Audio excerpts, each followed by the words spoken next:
Hey everyone, this is my friend Mario Juarez, who I'm supporting for District 5 Council Member. Hey Mario, how you doing? Hey, Cindy, how are you? Great, man. And Mario, let's talk about, you can look at me, not the camera, but let's talk about, you know that, you know the drill. Let's talk about this real estate. He said that that for some reason Linda Yee of KPX felt was a story.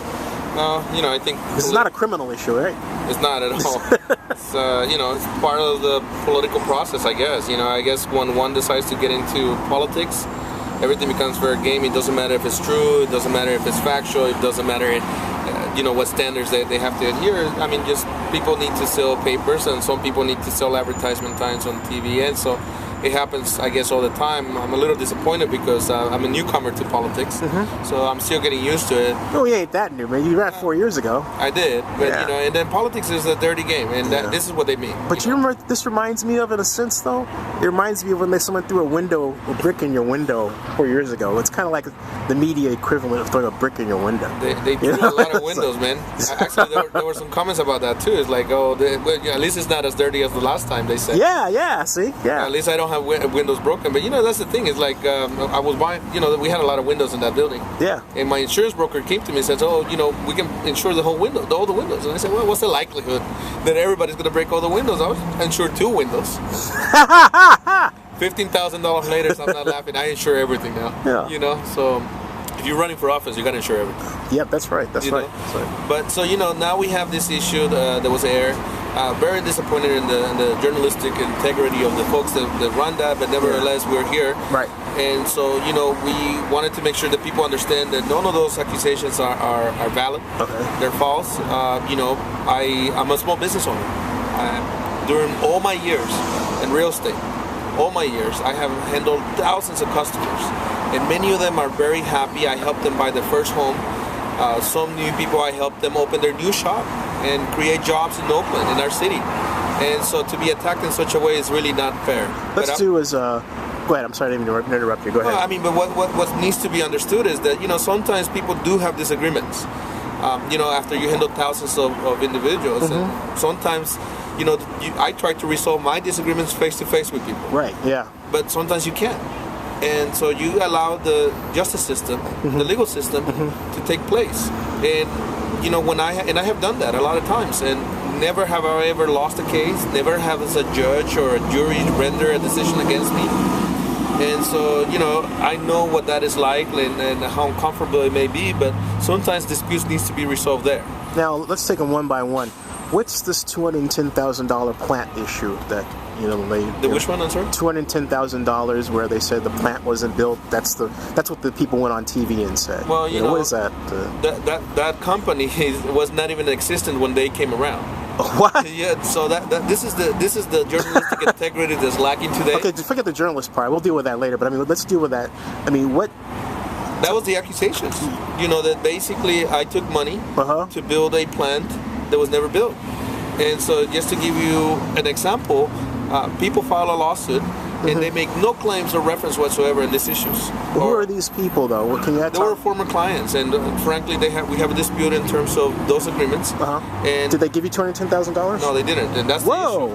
And so, you know, those are the holy cow! Wait, stop the press. Say that one more time. Well, that's not. Say that one more time for my camera. There was no $210,000 exchange. And this is the issue. Yeah, I didn't see you drive around any Rolls lately. Well, can you buy a Rolls for less than that? No, anyway, probably a quarter. Yeah, okay. But those are the issues. Jeez. And you know, we have to deal with those disputes in courts. Okay, now the sports bar, the $20,000. What's that about? So there was a client that approached me, and we're a real estate brokerage. Yeah. And so certainly, you know, we have helped people, you know, build, buy, broker transactions, and even help them go through the process. This particular client apparently was making a claim that he gave me $20,000 and that he spent over $50,000, I think, were some of his claims on this sports bar. Yeah. Well, that's a part of the process. You know, as you go down the process of building a bar, you certainly don't know that a sports bar doesn't cost $20,000. And it doesn't cost $50,000. More sports bars nowadays are substantially higher. Right. In the middle of this process. Was he trying to buy one or build one? He was trying to build one. That takes more than $50,000 or $20,000. It does, and that's what he discovered in the middle of this process. Oh, so he didn't have enough to do it. Exactly, and so because of his failing, because he's, you know, in a way, a buyer's remorse, now he comes forward and says, "Oh." So let me get this straight. he came to you, wanting to build a sports bar. He gave you $20,000, but it wasn't enough, right? Well, I think it wasn't just that the issue. The issue bigger for him was that in order to buy a liquor license in California, you have to actually pass a background check. And he didn't pass. Yeah. No, were you able? I mean, since you weren't able to do the service, or was that the case? Am I misreading it? Well, no, we provided the service. We provided the whole process, and we went down the process. But should we have known that he couldn't pass a background check because of his background record, then it would have changed our position from the beginning of the process. So Did he give you money that had to be given back? No, he didn't give you $20,000. No, he gave me. He paid services. Okay. So But what was the fee for a charge? It was hourly. And okay. So did it add up to $20,000? It added up to more than that, but that was the amount of money that he put in there. He also hired his own architect, and he had apparently another lawyer looking and reviewing some of those processes for our end. We perform services, and it's just not me. We hire other professionals. We engage other people to get to work on behalf of the clients and get right on it. Because we want to make sure that we finish a project. It's another flag that we plant. So basically, how far along in the process were you able to get before you figured out this wasn't going to work out? I think he went down the process about 6 months. And it wasn't the person that appeared on camera. It was his brother. Really? Another... Wait. So you're telling me, stop the press. You're freaking telling me that the person that was on Channel 5 that Linda said was the guy isn't the guy? Yeah, it's not him. And so Jesus Christ. We pointed out to Channel 5 the person who had a contract with us was not the guy on the camera. And so, but then again... And what did they say to you when... They don't care. Linda. So you gotta be kidding me. No, I'm not kidding. Unfortunately, I'm not kidding. So now we can talk about Channel 5. How the heck, I mean, from your point of view, did Linda give you a call? Or she just showed up at the door, you happened to be there? Well, I happened to be at the office, and Lucky you. So, I never think anything bad, right? Right. So she asked for an interview, and she starts being nice to me. And then so we go down the process, and what you see is basically that in the middle of the interview, she changes story. And she goes after me very viciously, actually. And now, you said to me, the story, you don't see it. It's right. Everything. At what point did she turn off the camera? Because you said that she turned off the camera and there's something that we didn't see? No, I think that what they did is that it's not that they turned off the camera. They edited things out. Okay, what did they edit out? They edited out how she was attacking me and how. What did she say? Give me an acting her job. Her position, it was just very, very mean-spirited, but going after. Give me an example. What did she say? I mean, when they start screaming, when they start yelling at Give me an example. What did she say? Well, exactly that. I know, being like, what did she like, I don't remember exactly what she said. Oh, okay. Frankly, I'm trying to forget most of that. Oh, I'm sorry, yeah. That process and that.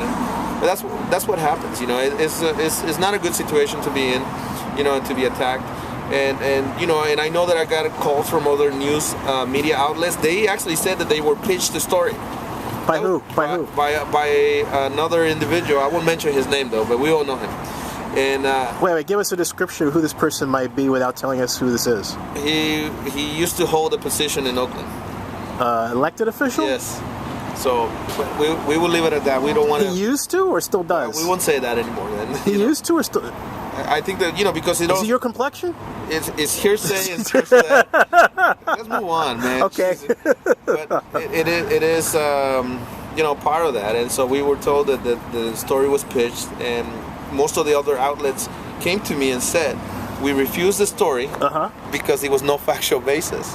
Whoa. Because so here Linda Yee is running with a story that has basically no factual basis. There you go. And so because hold on a second. Linda. Boy, oh boy, you gotta be kidding me, man. No, I'm not kidding you. This is what happens, man. And so this I thought bloggers. See, they talk about bloggers. Screw that. One blogger. Wait. Hey, here's the thing, all right? You guys talk about bloggers. Screw you guys. You guys are the worst. The bloggers don't have ethics, right? Yeah.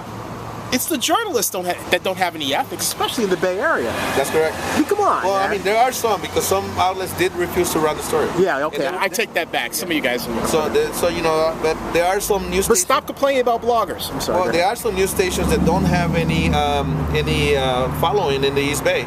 So they're trying to make a name for themselves. We understand they lost some very creative and talented reporters, and so they're trying to make up for that. And they're trying to make up by making sure that sensationalism runs and runs the political spectrum for them.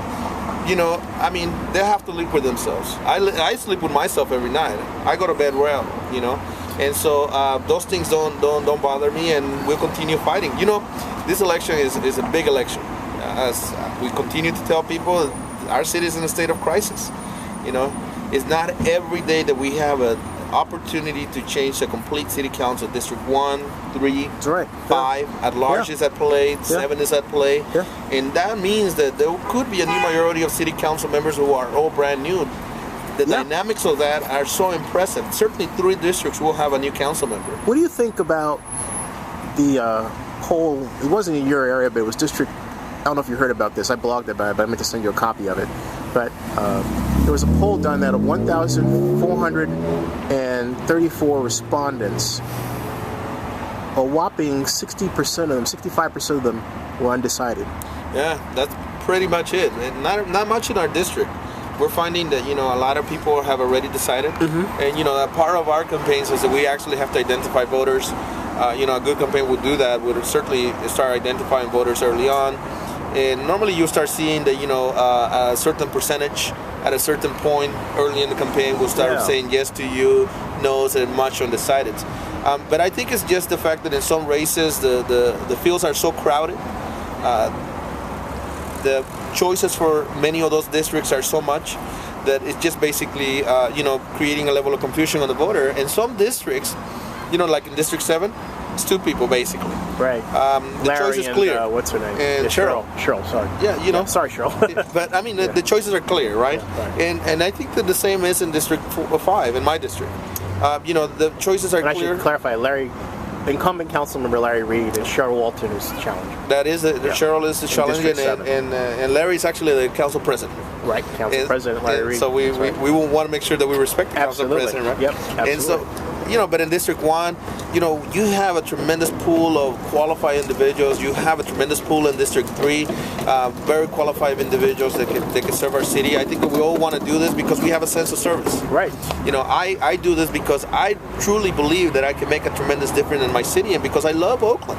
You know, I really love the city, and I want to do what's best for it. I want to be in the mix in terms of making the best policies that are available to me, that my background, that my life experiences can bring to this city, and that's why I do it. Maybe that's why I'm a sucker for pain. You know?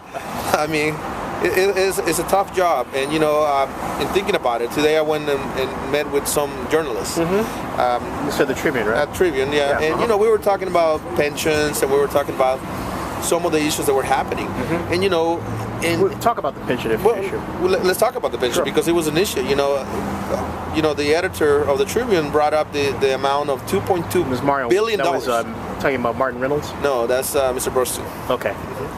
And so the pension issue is $2.2 billion. And so, you know, and the fluffery stuff is that a lot of the political folks go in there and say, oh, we're going to pay that. We're going to pay that. You know, in a later question, people say, oh, the way that we address by paying that is by making sure that we grow our economy. Well, that's fluffery.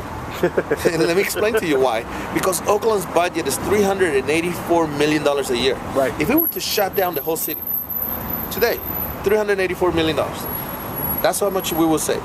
We would not be able to pay the $2.2 billion. A lot of folks, in my opinion, don't understand what a dollar is anymore because they hear millions, they hear trillions, they hear billions. Right. It's all big to them. It's so big. Right. And so they really don't, there's no comprehension on what money is anymore and what it really takes. It's a byproduct of our lousy education system, Mario. Yeah. I'm telling you. By the way, $1 billion is $999 million plus 1. That's right. Yeah, that's right. That's usually how I remember. That's right. Okay, so it's a very big number. All I know is I don't have $1 billion. I don't have $1 billion.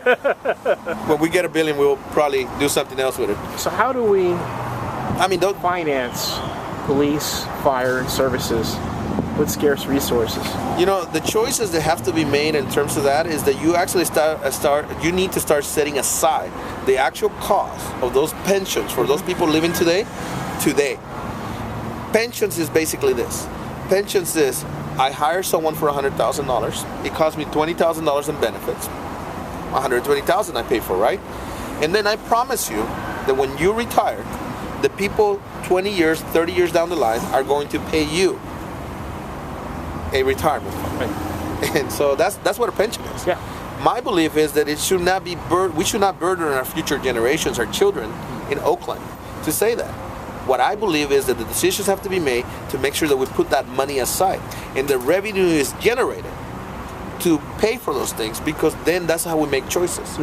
This is the truth and the reality of how we have to address many of these issues. You know, we also have to do different tiers, perhaps for new employees, and different level of commitments that we make to folks in the future. The people who already are part of that system, you cannot change that. You know, it just doesn't work. You know, we're precluded by many laws that tie our hands to do that, and it shouldn't be that we go back on our word and our commitments to people that have worked under those commitments before. So, you know, these are difficult times, and so you need to really have an understanding of what things mean and what a dollar is and what a million is, or 100 million or a billion. And so those are the choices of a council member coming up. How do you do economic development without redevelopment? You know, that's actually an interesting question, and I actually sat down with a lot of the economic director for our city, Mr. Blackwell, and I also talked to you know, Deanna Santana, our city administrator. But you know, we can actually do what San Francisco did, and Willie did it. Willie Brown, Mayor Willie Brown. And so, you know, it's basically the idea that we can take master areas and we can actually master develop. So master develop means that we can basically say, okay, we have a vision for this area. Coliseum City, let's call that one. Okay. And it will cost us we're at Lake Merritt, folks. That's where this is, Lake Merritt area. But let's talk about one Coliseum City. Right or wrong, right? Much of the projects don't get to realize because of the absence of cash. Right. The absence of capital. So in many ways, you have to use your best assets. The city's best assets is its credit. The ability to actually go out and bond against it. When the city borrows money, you bond. You do a bond, and that's usually how we borrow money. How's our credit rating, by the way? Very good. And so we can bond against the city, and that's basically borrowing. Where we can say, basically, we have a vision for an area, similar to what developers do. Developers go and basically envision development. They build things, they plan them, and then they go borrow the money, and then they pay it back with the revenues from the project. Well, the city can do that. By making accessible cash to developers, they have those levels of visions and paying from the same revenues. Those developments. Right. So how do you do it? It's basically by doing new ideas that are not so new. I'm not reinventing the wheel. You know, I just basically want to make sure that I get to work on things that make sense. This approach to things is a common sense approach. And lastly, this is a big problem, but in about the next, if we can say 2 minutes, 3 minutes, child trafficking is a problem along, you know what I'm saying? Yeah. What do we do, again, in this era of scarce resources to curb that problem? Well, you know, it's let's go what it is. Sure. I mean, you know, it's new slavery, I call it. Basically, that's what they're doing. They are grown men who are enslaving young children to prostitution. That's what they're doing. And so, number one, I think that the lack of resources have hurt Oakland, number one. Number two, I don't think that we have had the disposition to really tackle the issue, because I grew up in the Fruitland. And International Boulevard has been the track since I was growing up, you know, and it's the track today. You have young ladies and young girls who are prostitutes. So certainly enforcement of the laws. So we don't need new laws. The enforcement of the laws, they said that we're going to go after the pimps, you know, so aggressively that it will hurt them. Right. That they will be so afraid of coming to Oakland, because our police department will be so hard-ass on them about doing what they're not supposed to be doing. It has to be done. Right. That's basically the number one thing. The number two thing is that I think that a curfew law, because many of the girls are 9, 11, 12, 13, 15-year-olds in the track, working and running around. I think that an opportunity to remove them away from their pimps, the people who are controlling and manipulating these girls, is one of those opportunities that we can have with a smart policy on curfew. It's not the curfew just for the heck of curfew, precluding someone from being on the street, but it's an opportunity to stop someone who cannot be stopped right now. And I think that that's the level of smart thinking that has to come through when we actually address issues that are of significance in Oakland. This is the opportunity that we have. Tell me your website. Mario2012.com. Thanks, Mario. Thank you. Yeah, cool.